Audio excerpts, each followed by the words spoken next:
Once again, all of you, welcome back to my YouTube channel. My name is Adira. എല്ലാവർക്കും എൻ്റെ YouTube ചാനലിലേക്ക് സ്വാഗതം. എൻ്റെ പേര് ആതിര.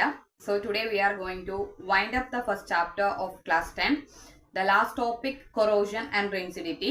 So ഇന്ന് നമ്മൾ ഫസ്റ്റ് ചാപ്റ്റർ വൈൻഡ് അപ്പ് ചെയ്യാണ്. കാരണം ലാസ്റ്റ് ടോപ്പിക് ആയിട്ടുള്ള corrosion, rancidity ഈ രണ്ട് ടോപ്പിക്കും നമ്മൾ ഡിസ്കസ് ചെയ്ത് കഴിഞ്ഞാൽ ഫസ്റ്റ് ചാപ്റ്റർ ഫുള്ളി നമ്മൾ ടോപ്പിക്സ് എല്ലാം കവർ ചെയ്ത് കഴിയും. But next class onwards we will discuss the textbook exercises. അപ്പം നെക്സ്റ്റ് ക്ലാസ് തൊട്ട് നമ്മൾ ടെക്സ്റ്റ് ബുക്ക് എക്സസൈസസ് ആയിരിക്കും ഡിസ്കസ് ചെയ്യുന്നത്. So we can move to the topic corrosion. The process of formation of undesired compounds on the surface of the metallic objects by the action of air, moisture or acid is known as corrosion. Okay. The process of formation of undesired compounds on the surface of the metallic objects by the action of air, moisture or acid is called corrosion. അപ്പൊ എന്താണ്?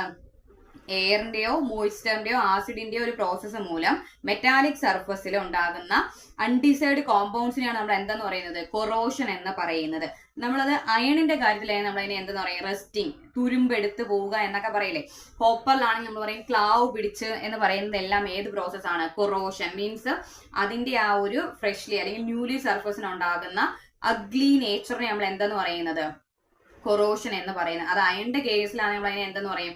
Rusting എന്ന് പറയും. അത് കോപ്പറിലാണെങ്കിൽ ക്ലാവ് പിടിച്ചു വെർഡിഗ്രീസ് എന്നാണ് നമ്മൾ അതിനെ എന്ത് ചെയ്യുന്നത്? പറയുന്നത്. അപ്പൊ നെക്സ്റ്റ് പോർഷൻ എന്ന് പറയുന്നത് എന്താണ്? റെൻസിഡിറ്റി അല്ലെങ്കിൽ നിങ്ങൾ ഫുഡ് ഐറ്റംസ് ഒക്കെ എന്താ കനച്ചു പോയി നമ്മൾ പറയാറുണ്ട് അല്ലെ.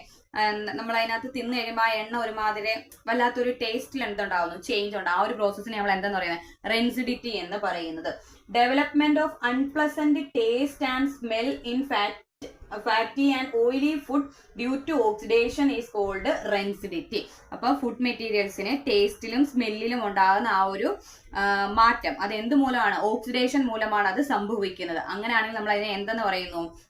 റെൻസിഡിറ്റി എന്ന് പറയുന്നു. ഈ റെൻസിഡിറ്റിയുടെ റേറ്റ് കൂട്ടാൻ ലൈറ്റ്, ഹീറ്റ് ഇതിനൊക്കെ എന്ത് ചെയ്യും? വേഗത്തിൽ റെൻസിഡിറ്റി കൂട്ടാൻ സാധിക്കുന്ന രണ്ട് കാര്യങ്ങൾ അല്ലെങ്കിൽ ആക്സിലറേറ്റ് ചെയ്യാൻ സാധിക്കുന്നതാണ് ഹീറ്റ്, ലൈറ്റ് എന്ന്. അതുകൊണ്ടാണ് ഫുഡ് ഐറ്റംസ് എടുത്തതിന് ശേഷം നമ്മൾ എന്താണ് എയർ ടൈറ്റ് ചെയ്തിട്ടുള്ള പാക്സിൽ അല്ലെങ്കിൽ ടിന്നിലൊക്കെ വെക്കണമെന്ന് പറയുന്നത്. അതുകൊണ്ടാണ് ഈ ഫുഡ് ഐറ്റംസ് ഈ റെൻസിഡിറ്റി കുറയ്ക്കാൻ വേണ്ടിയിട്ട് പാക്കിംഗ് ഈ ടൈമിൽ അവരതിനകത്ത് ഈ പാക്കറ്റിനുള്ളിൽ നൈട്രജൻ അല്ലെങ്കിൽ ഇനേർട്ട് ഗ്യാസസ് ആയിട്ടുള്ള നൈട്രജൻ അല്ലെങ്കിൽ ഹീലിയം തുടങ്ങിയുള്ളത് എന്ത് ചെയ്യാറുണ്ട്? ഇതിനകത്ത് ഫില്ല് ചെയ്യാറുണ്ട്. കാരണം അത് എന്ത് ചെയ്യും? റെൻസിഡിറ്റി റേറ്റ് കുറയ്ക്കാറുണ്ട്. So the last topic, first one corrosion, second one rancidity. Corrosion means corrosion നമുക്ക് അല്ലെങ്കിൽ ക്യാൻസർ ഓഫ് മെറ്റൽ എന്ന് വേണമെങ്കിൽ എന്ത് ചെയ്യാൻ പറയാം. കാരണം മെറ്റലിന്റെ അതിന് എന്തുണ്ടാകുന്നത്? നഷ്ടം സംഭവിക്കുക അല്ലെങ്കിൽ അതിന്റെ പതിയെ പതിയെ അതങ്ങ് ദ്രവിച്ചു പോവുകയാണ് ചെയ്യുന്നത്. അതുകൊണ്ട് നമ്മൾ അതിനെ എന്താ പറയും? ക്യാൻസർ ഓഫ് മെറ്റൽ എന്നും പറയാറുണ്ട്. Second one rancidity. Food items എന്ത് ചെയ്യുന്നു? ഓക്സിഡേഷൻ മൂലം അതിന്റെ ടേസ്റ്റിലും സ്മെല്ലിലും ഉണ്ടാകുന്ന വ്യത്യാസത്തിന് നമ്മൾ എന്താന്ന് പറയുന്നത്? റെൻസിഡിറ്റി എന്ന് പറയുന്നത്. വളരെ സിമ്പിൾ ആയിട്ടൊരു ടോപ്പിക്കാണ്. ഈസി ആയിട്ട് പഠിച്ചു പോകുന്ന ഒരു ചാപ്റ്റർ ആണ്. കൃത്യമായിട്ട് പഠിച്ചു പോവുക, യാതൊരു പാടും ഇല്ല. Next class onwards we will discuss the textbook exercises. So support, share, like. We will meet in our next class. Thank you.